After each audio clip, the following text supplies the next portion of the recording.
Hello,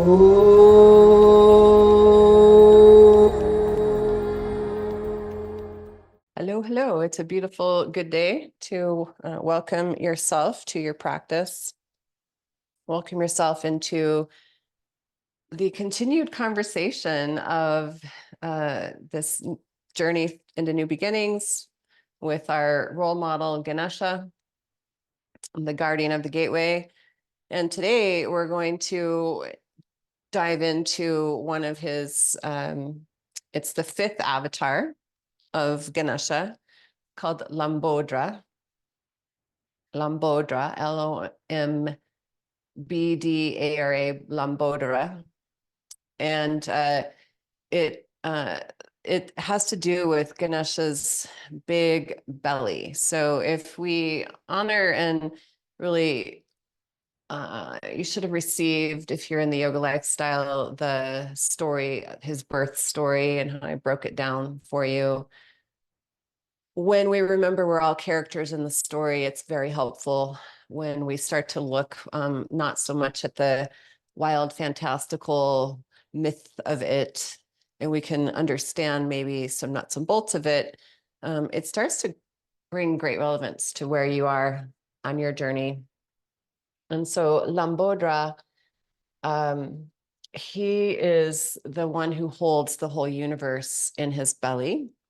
He's the one who came up against the great demon Kurodra, the demon of anger, resentment, judgment, all things that kind of center around anger, hate.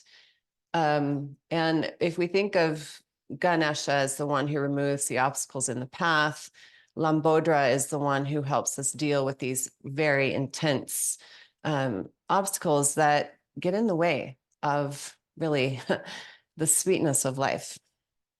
And so that is, as we've moved a little bit from the first chakra, and we can take Lambodra as a second chakra guide, where it's about honoring the sweetness of life. But in order to do that, remember that, so Kurodra wanted to invite Shiva and Parvati to his very opulent and very decadent home.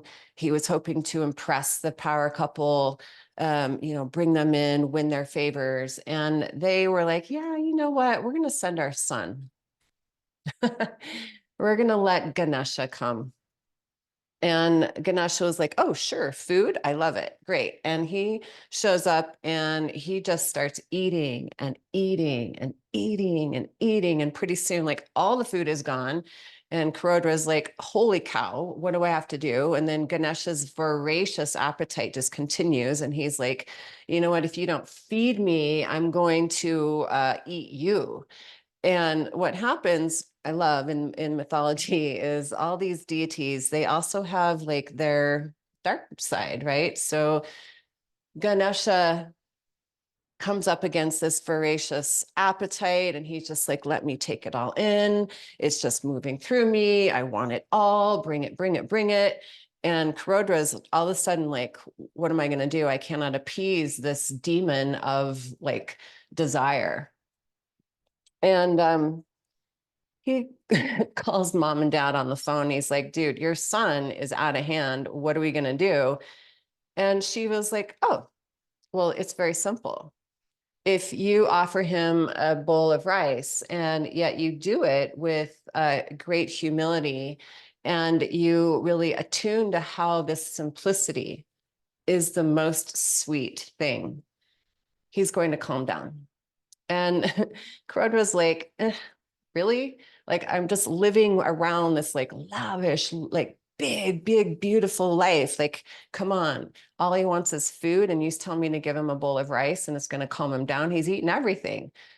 So he's like, okay, maybe I can somehow find. And he goes way back into the pantry and he has to figure out like where this like thing, this sustenance lives that's not just full of like the grandiosity of it. And he's like, brings out this bowl of rice and he's like, I have no clue. And he's like, somehow I have to honor the humility. And I actually do feel kind of humble right now because this is the most meager of offering.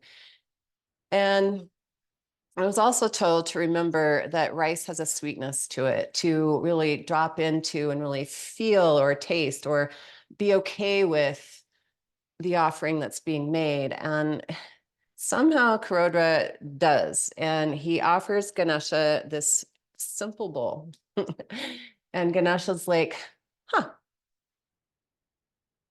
And he just drops in, and all the worlds start dancing and swirling. And he is just like, wow, that is amazing.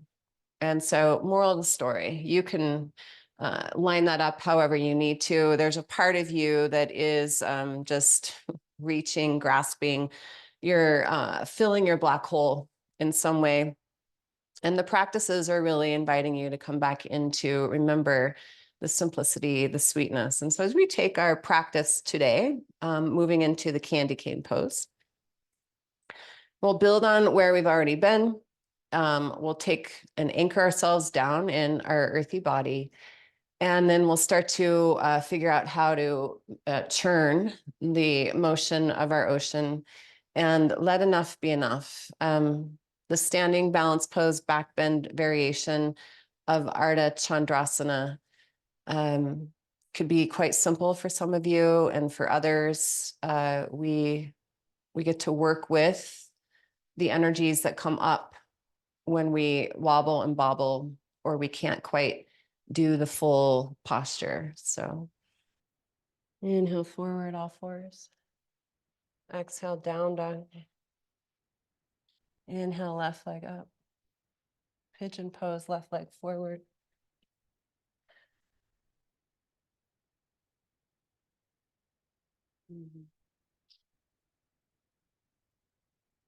I like the block, but I have a long torso. Yeah. Pick up your right knee, turn the femur bone inward until your hips square. Dragging the right knee forward and down, lift your foot. Right arm forward, thumb up. Externally rotate, open the arm. Keep externally rotating, open the chest. Find the big toe side of your foot if you can. Now lift your elbow.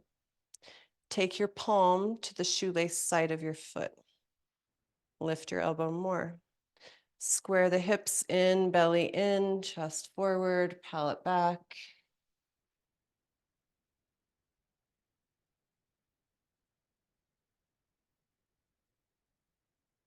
Pull your heel towards your hip.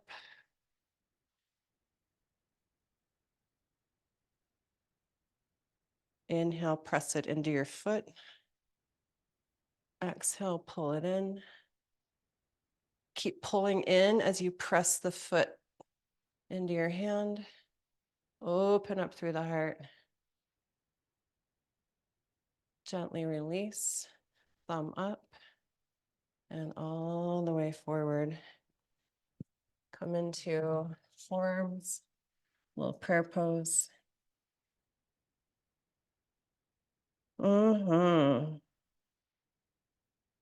Sweep down to the outer left hip. Wrap the right leg forward and around. Right hand behind. Press the right hip forward and down as you lift left arm. Deep, humble bow. Head to heart, chin to chest, elbow to knee. Press the elbows in opposite direction and now radically root right hip forward and down as you twist. Inhale, square. Place the hands. You can get to downward dog numerous ways here, numerous ways. So figure it out. Yeah.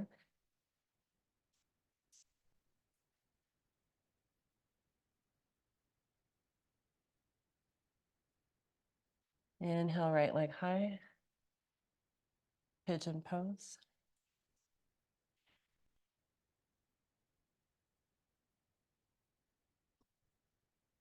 Set up your pigeon.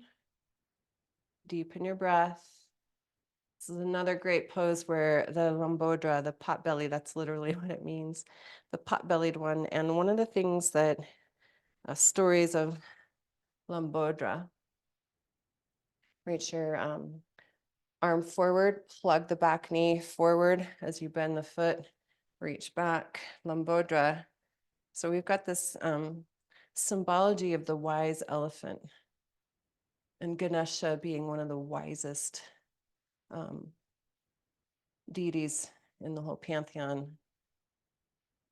So we've got wisdom and this little boy's body, this elephant head, and this giant belly. And so he's, people from modern day culture look at this Ganesha and they get freaked out. They have judgment. They go, it's so weird looking. They can't get right with it. Elephant head, little boy's body, super huge, fat belly. And one of the things Lambodra's about is when you have judgment on others or yourself, that's when we suffer. Inhale, release. And so we just start to learn to look at the world and just understand we've all come from the deep school of hard knocks, the wounds, the overindulgences, our fears, our angers. Slowly come on up. And when we actually make friends with it, that's what Ganesha is asking us to do, is to bring humility and sweetness to those demons. So let downward dog hold you.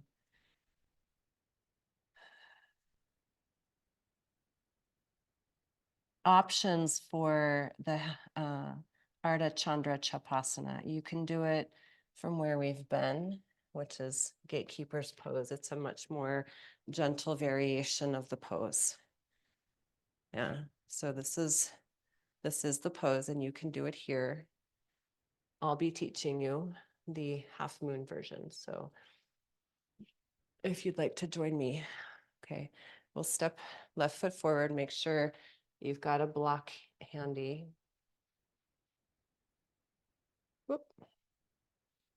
And just pause here in a nice long high lunge and let it become rife with humility. Just, there's a part of you that wants to try Ardha Chandrachapasana. Let that part show up and let go of attachment.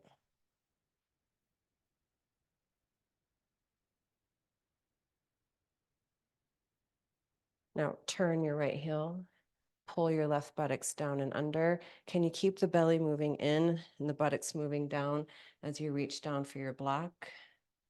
This is an advanced entry, yeah.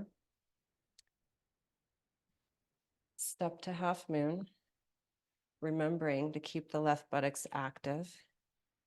So this could be another place where you're working and receiving. Now, if you bend the lifted leg and you reach your right arm back and you pull your head back, palate back, tailbone down, can you find your foot? Or do you need to bring the knee forward to find your ankle, pull your heel in, and then unwind the pose from there?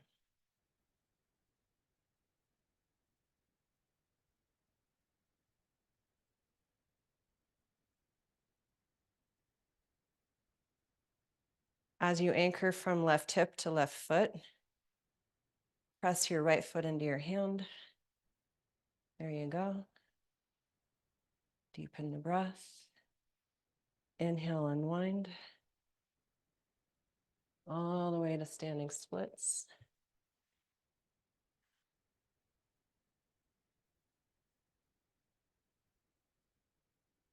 Right foot meets left. Take a breath.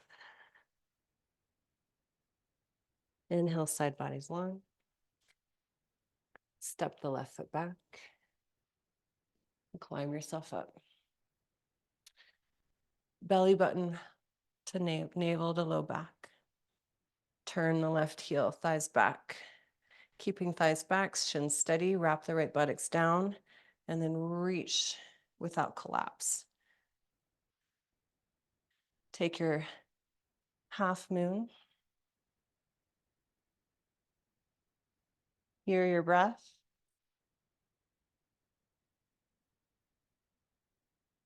Bending left knee. This could also be a place where we don't have to grasp. You don't have to hold your foot.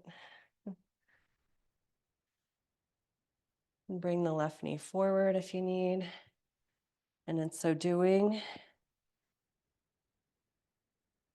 pull the thighs back, wrap the right buttocks down, and then open the heart. Try to pull the inner left knee down towards the mat. Your buttocks on the right, down towards the mat.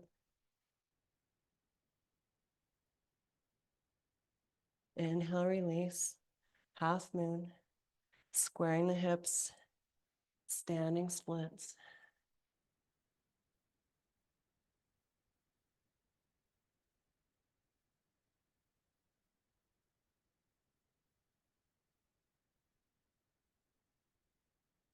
And then we'll cross left knee behind right. Namaste.